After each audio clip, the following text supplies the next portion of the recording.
El que tenga oídos, que oiga. Viernes, 7 de abril del año 30. La colina del Gólgota. Jesús agoniza en la cruz, rodeado de legiones romanas que son completamente ajenas a la vigilancia atmosférica. Los evangelios canónicos relatan que unas tinieblas misteriosas cubrieron la tierra durante 3 horas. La erudición histórica siempre ha debatido si fue un eclipse solar, pero eso es astronómicamente imposible durante la fase lunar de la Pascua judía. Y aquí es donde los instrumentos de la Operación Caballo de Troya resuelven la paradoja, pues los radares y los sensores ópticos de la cuna detectan el origen real de la oscuridad. No es un fenómeno meteorológico ni celestial. Un objeto de proporciones titánicas, con una morfología de disco perfecto, ha descendido de la órbita baja y se ha estabilizado exactamente entre la Tierra y el Sol, proyectando su sombra mecánica sobre Jerusalén y el Gólgota. O sea, un eclipse provocado por una nave.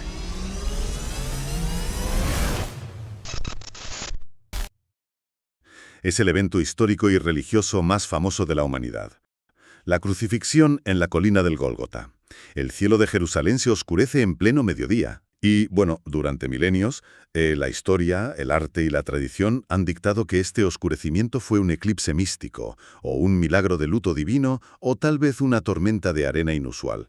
Pero vamos a cambiar radicalmente el cristal con el que miramos este momento. En lugar de crónicas antiguas escritas en pergaminos, imaginemos que tenemos frente a nosotros los registros de radares militares apuntando a ese mismo cielo sobre Judea. Lo que arroja la telemetría no es una luna interponiéndose. Los sensores marcan una masa sólida, un disco metálico y perfecto de casi 2 kilómetros de diámetro, que se ha posicionado para bloquear deliberadamente el Sol. Madre mía, es que esa imagen fractura cualquier esquema preconcebido. Supone tomar el acontecimiento fundacional de toda la civilización occidental y, bueno, pasarlo por el filtro frío y calculador de la astrofísica y la telemetría aeroespacial. Totalmente. Al introducir instrumentos de medición en un escenario que siempre ha pertenecido al misticismo, o sea, los datos que emergen reescriben por completo las reglas del juego histórico. Y la resolución a ese inmenso contacto de radar sobre la cruz es algo que vamos a desvelar al final de esta inmersión profunda. Porque el tema central de nuestro análisis de hoy es precisamente esa colisión. La intersección entre el Jesús de Nazaret histórico y el fenómeno OVNI. Una colisión fascinante, sin duda. Para hacer este recorrido nos basamos estrictamente en los diarios y extractos de la saga Caballo de Troya. El objetivo es diseccionar cómo estas fuentes toman los relatos bíblicos tradicionales y, digamos, los reescriben a través de una lente puramente aeroespacial y tecnológica. A ver, antes de entrar en materia, un pequeño apunte. Nada supera la experiencia de tener el libro original. Si les falta alguno, les dejamos los enlaces en la descripción. Y porque queremos que este análisis les sea de mucha utilidad, preparamos un PDF descargable con los puntos que veremos hoy. Estén muy atentos porque en unos minutos diré la palabra clave. Solo tienen que escribirla en los comentarios para recibir el PDF. Continuamos con nuestro análisis. Mentes abiertas, por tanto, porque la premisa requiere dejar a un lado las ideas preconcebidas. A ver, para entender la magnitud de los datos astronómicos y médicos que vamos a comentar, primero hay que entender cómo se obtuvieron. Exacto, no es que estuvieran mirando al cielo sin más. Claro, no estamos hablando de pastores mirando al cielo. Vamos a desgranar esto por partes. El origen narrativo es la Operación Caballo de Troya, un proyecto clasificado de la Fuerza Aérea de los Estados Unidos en 1973. Plena Guerra Fría. Eso es. La premisa es que envían a 2 pilotos, conocidos bajo los nombres en clave de Jasón y Eliseo, a viajar en el tiempo utilizando un módulo que denominan la cuna.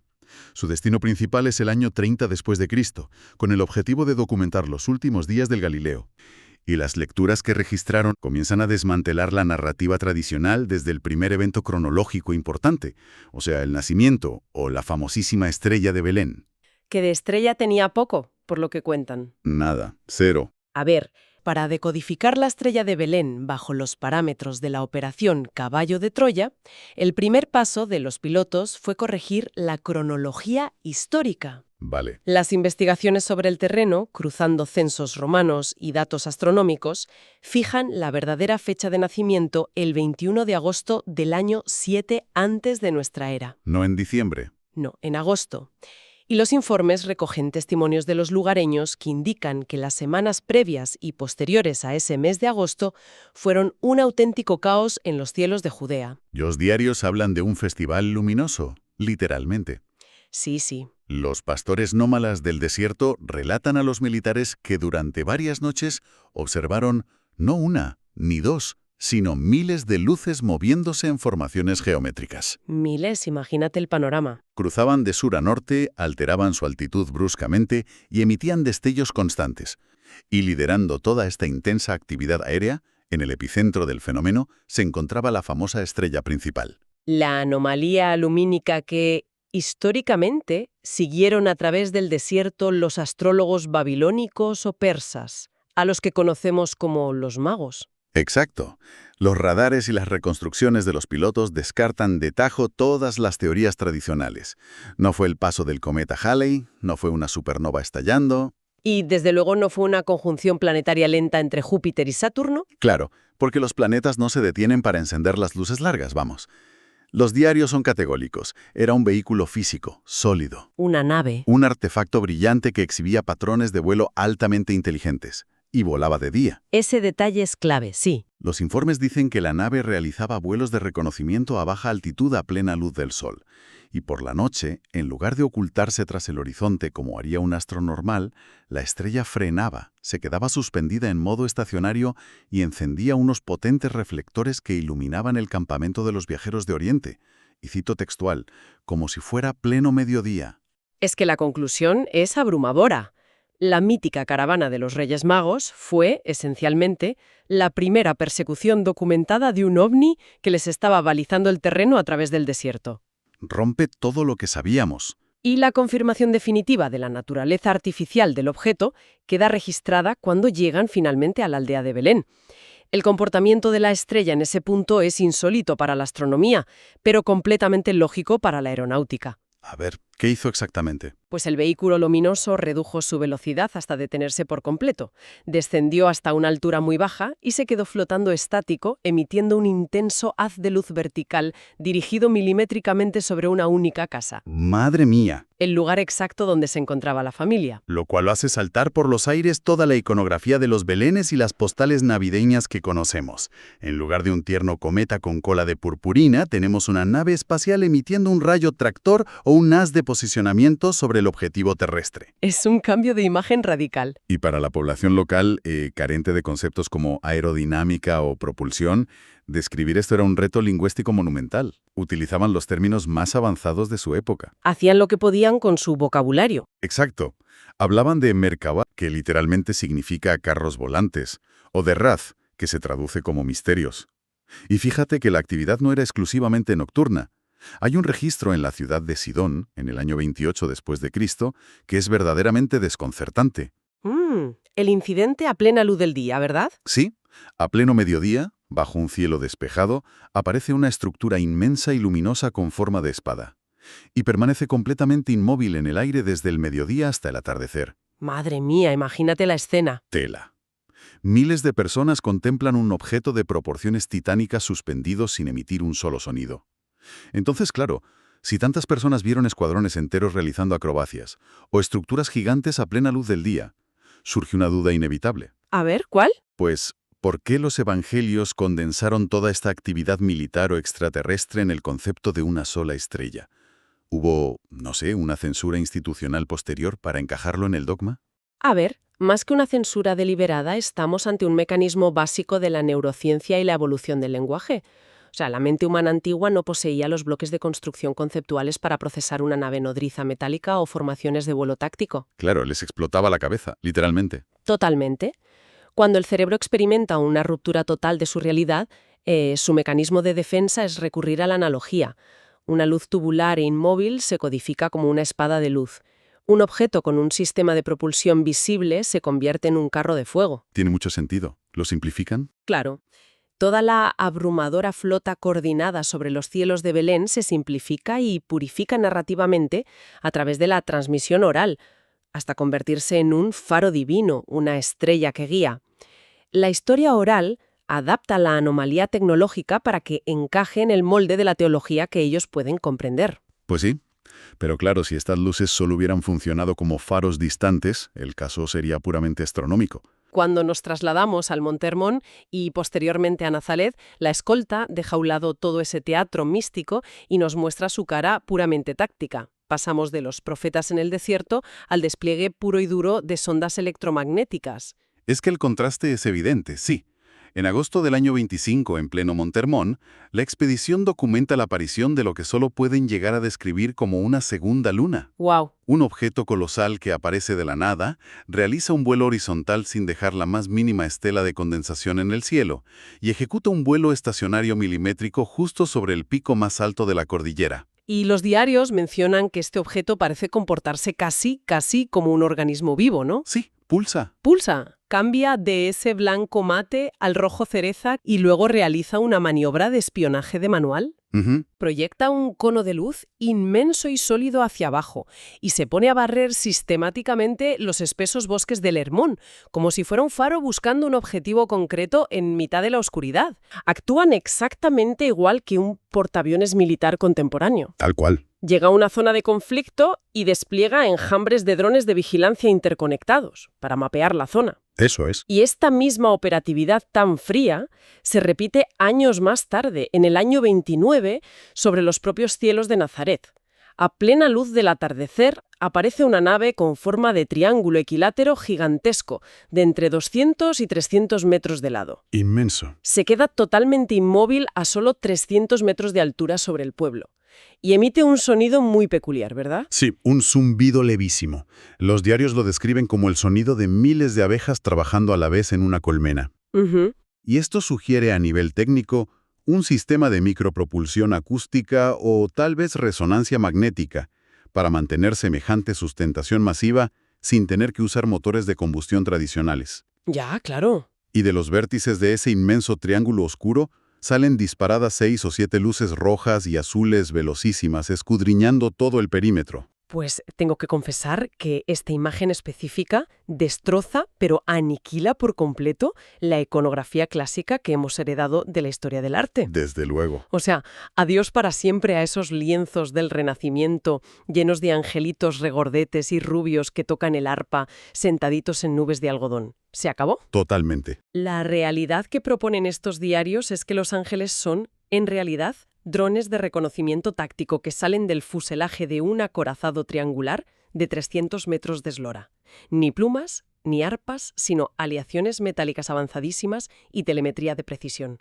Es que sustituye toda esa metáfora poética por la realidad pura y dura de la ingeniería aeroespacial. Ujú. Y fíjate, esto nos conduce al que quizás sea el punto de inflexión más importante de todo este análisis que estamos haciendo. A ver. Porque hasta ahora hemos visto cómo la escolta dicta todas las reglas del juego. Ellos observan desde la estratosfera en el Gólgota de forma pasiva. Ellos causan el colapso psicológico en el Firán a su antojo. Y ellos barren el Hermón con sus sondas. Sí, siempre tienen el control. Exacto. Siempre actúan sobre una humanidad puramente pasiva. Pero la historia da un giro sísmico brutal cuando la tecnología humana del siglo XX, la que traen los propios viajeros del tiempo en su misión, decide hablarles de tú a tú. El famosísimo encuentro en la cima del monte Rábid, Ese mismo. marzo del año 26.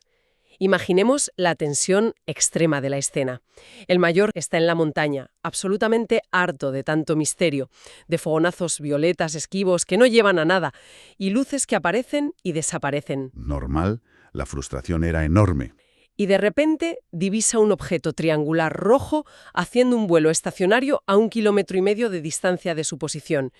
Y el mayor toma una decisión tremendamente arriesgada. Muy arriesgada. Saca un emisor láser portátil de su equipo táctico y empieza a disparar destellos luminosos directamente contra el casco de la nave alienígena. Es una provocación táctica en toda regla. En cualquier protocolo militar de primer contacto, eso podría considerarse sin duda un acto hostil. Claro, les estás apuntando con un láser. Efectivamente. Sin embargo, la respuesta que reciben rompe cualquier paradigma temporal imaginable. Ujú. La nave no ataca, pero tampoco huye.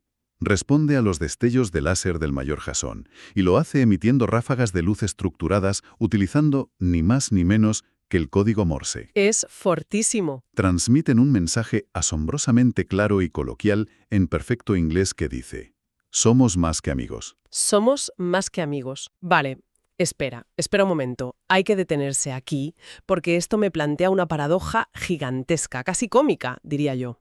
A ver, Estamos analizando a entidades de luz supremas capaces de manipular el tejido de la realidad cuántica, de detener el tiempo a su antojo, de oscurecer el mismísimo Sol alterando los fotones. Sí, sí. ¿Por qué demonios utilizarían un sistema de comunicación tan sumamente primitivo, tan humano y tan del siglo XIX como es el código Morse? Es como si un ingeniero jefe de inteligencia artificial avanzada intentara comunicarse con alguien usando señales de humo en una colina. Ya, parece absurdo, pero es una aparente contradicción que revela una profunda sofisticación por su parte. ¿En qué sentido? Lo que este evento demuestra empíricamente es que la escolta posee un nivel de omnisciencia operativa absoluto. No solo interactúan con los pastores o profetas del siglo I, son plenamente conscientes al 100% de que están siendo observados por viajeros del tiempo del siglo XX. Claro, lo saben todo. Han escaneado su tecnología, conocen su idioma materno, que es el inglés, entienden sus protocolos militares terrestres y por tanto eligen deliberadamente el código Morse. Esto es lo que en sociología del contacto se definiría como empatía tecnológica extrema. Empatía tecnológica. Oye, me parece un concepto brillante. Lo es. Significa que esta inteligencia espiritual tan avanzada no tiene absolutamente ningún interés en ostentar su abrumadora superioridad técnica ante nosotros. Solo buscan la comunicación más efectiva posible en ese instante y se adaptan exactamente a la capacidad mental del observador. Ese es el punto exacto. Si tienen delante a un místico del primer siglo, pues proyectan gigantes y luces celestiales para inspirarte lo reverencial.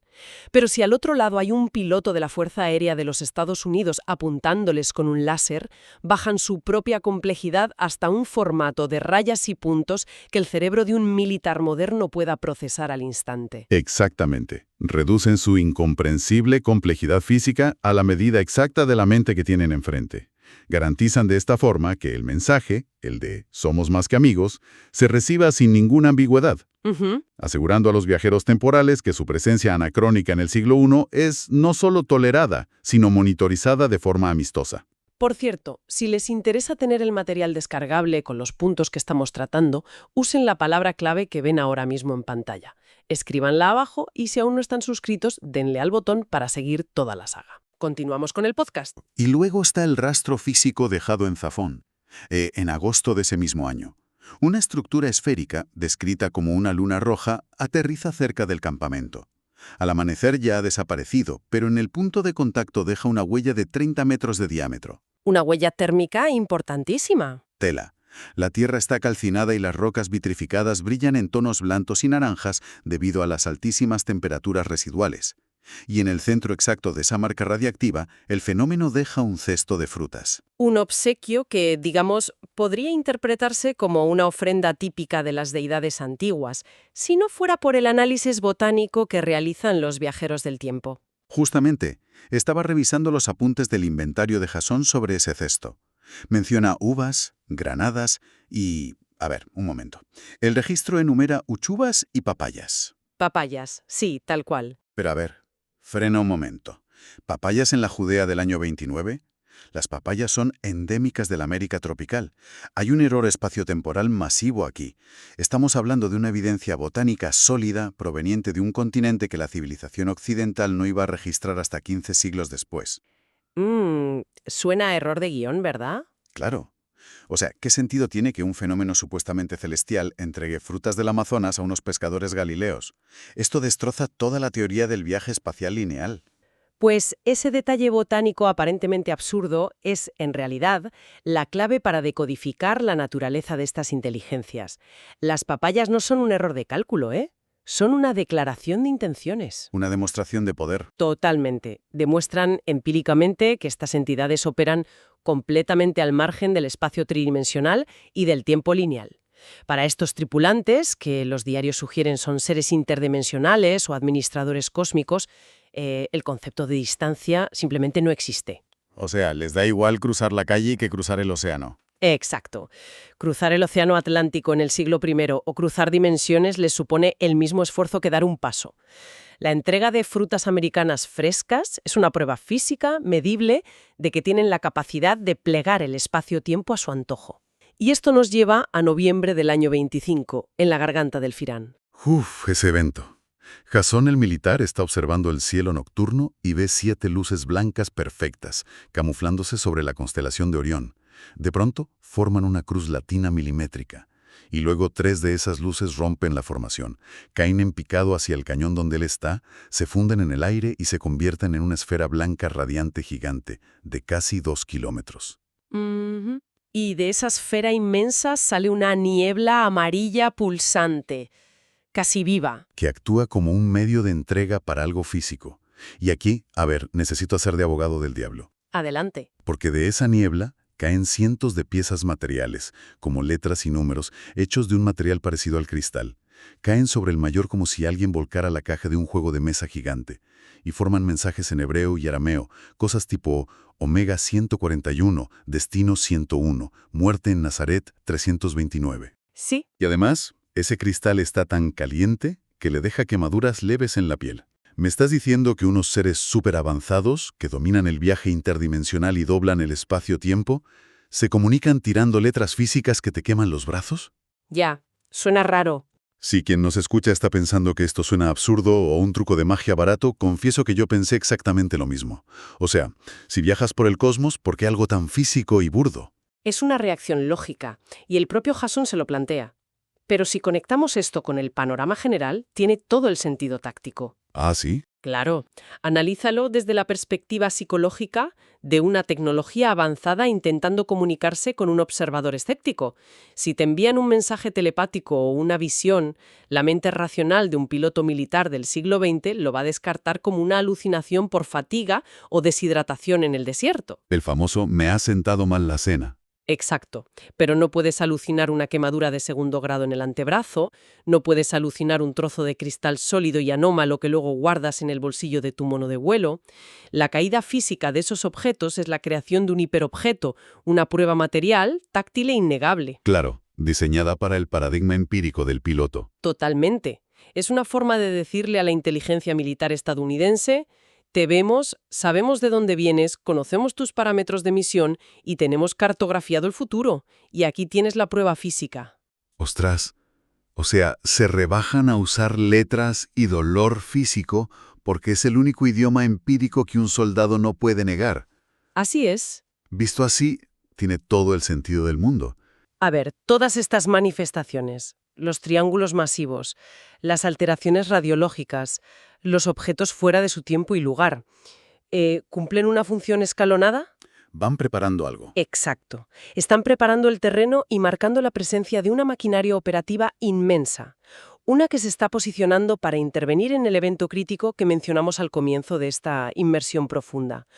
Toda esta tecnología aeroespacial, digamos, converge hacia un único punto espacio-temporal. Y así volvemos al clímax prometido, viernes, 7 de abril del año 30. La colina del Gólgota. Jesús agoniza en la cruz, rodeado de legiones romanas que son completamente ajenas a la vigilancia atmosférica. Los evangelios canónicos relatan que unas tinieblas misteriosas cubrieron la tierra durante 3 horas.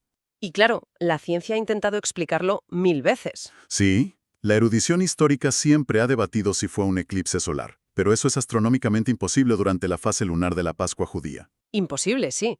Y aquí es donde los instrumentos de la Operación Caballo de Troya resuelven la paradoja, ofreciendo la verdad empírica detrás del mito. ¿Qué recogen los radares exactamente? Pues los radares y los sensores ópticos de la cuna detectan el origen real de la oscuridad.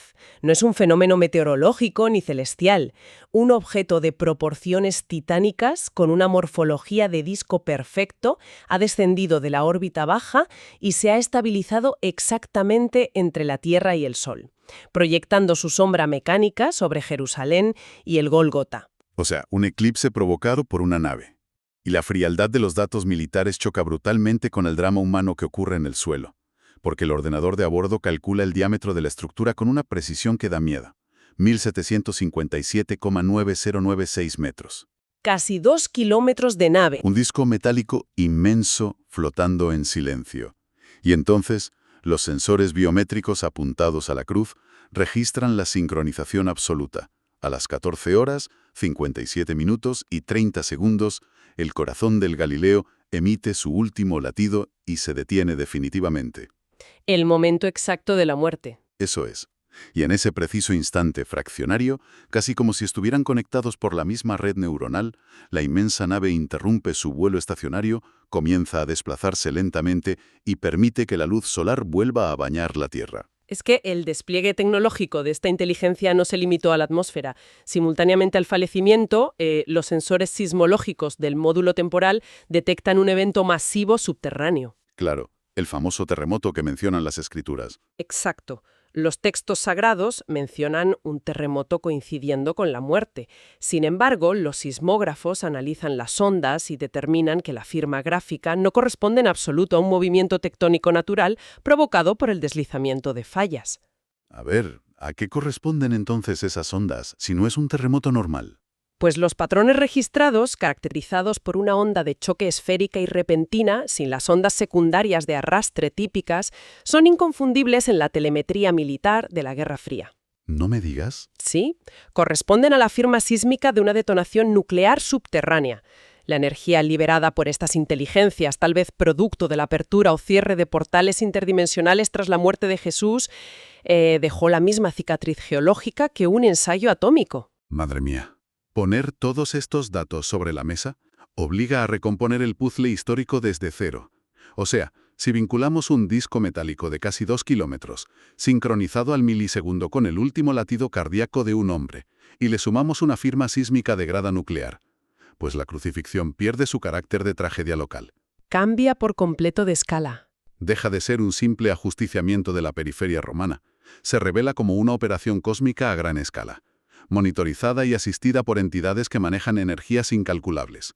Es que lo que arroja esta interpretación de las fuentes es la revelación última sobre la identidad de este hombre. Para estos diarios, él no es un profeta derrotado por la geopolítica de su tiempo. Revelan que su identidad cósmica es Micael, una entidad del nivel de un dios creador. O sea que toda esa flota venía por él. Exacto. Esas gigantescas naves, los fenómenos luminosos y los supuestos ángeles conforman en realidad su séquito de asistencia. Permanecieron en una inmovilidad absoluta y silenciosa, en un estado de luto y respeto cósmico, esperando el cierre biológico de la experiencia humana de su creador. ¡Qué barbaridad! En este relato, la telemetría militar moderna actúa como el notario inesperado de la teología. Lo espiritual y la alta tecnología convergen en un mismo punto de la cuadrícula. El contraste es sencillamente abrumador, ¿eh? Y llegar a esta conclusión plantea una reflexión fundamental sobre la utilidad de este ejercicio mental para cualquiera que nos escuche hoy. Va mucho más allá del mero entretenimiento que ofrece la ciencia ficción o la literatura. Sí, nos toca directamente. Nos reta a reconsiderar los cimientos de la historia antigua y la forma en que los humanos procesamos lo inexplicable. Establece de manera muy evidente que la frontera entre lo que consideramos magia o divinidad y lo que es simplemente ciencia hiperavanzada depende enteramente del nivel tecnológico de la civilización que observa.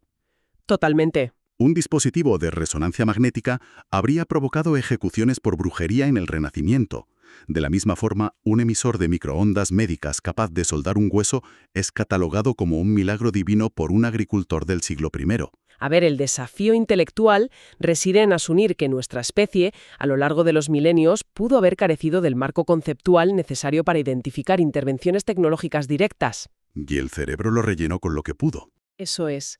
Al no poder medir ni comprender los fenómenos, en la psicología humana los vistió con ropajes mitológicos y dogmáticos, convirtiendo a tripulantes o sistemas automatizados en querubines y deidades, básicamente para evitar el colapso cognitivo. Bueno, para cerrar esta exploración de hoy, detengámonos en una última idea provocadora. Si aceptamos, aunque solo sea por un momento, la premisa operativa de estos diarios de la Fuerza Aérea, y asumimos que inteligencias superiores llevaban a cabo un seguimiento exhaustivo de un individuo en el siglo I, utilizando estructuras voladoras de casi 2 kilómetros de diámetro, surge una pregunta perturbadora. A ver, cuéntanos. ¿Qué otros momentos críticos, qué otras revoluciones, batallas o nacimientos que han definido la historia de la humanidad han tenido una sombra gigantesca e indetectable observando desde la estratosfera? Da que pensar, la verdad. La próxima vez que alguien mire un cielo despejado por la noche, o incluso el azul cegador del mediodía, valdría la pena plantearse si el avance de la civilización es realmente un ensayo solitario basado en el acierto y el error humanos, o si desde el primer día hemos estado actuando en un inmenso escenario bajo la atenta vigilancia de radares que no podemos ver. O sea, la historia bajo esta lupa deja de ser un monólogo humano para convertirse en una interacción silenciosa. Es una perspectiva que definitivamente cambia la forma de mirar al cielo. Sin lugar a dudas. Y con esa idea sobrevolando, cerramos nuestro análisis detallado. Los invitamos a seguir la ruta con el video que ven en pantalla y si aún no han pedido el material descargable, háganlo ahora comentando la palabra clave. Gracias por estar ahí y nos vemos en el siguiente video.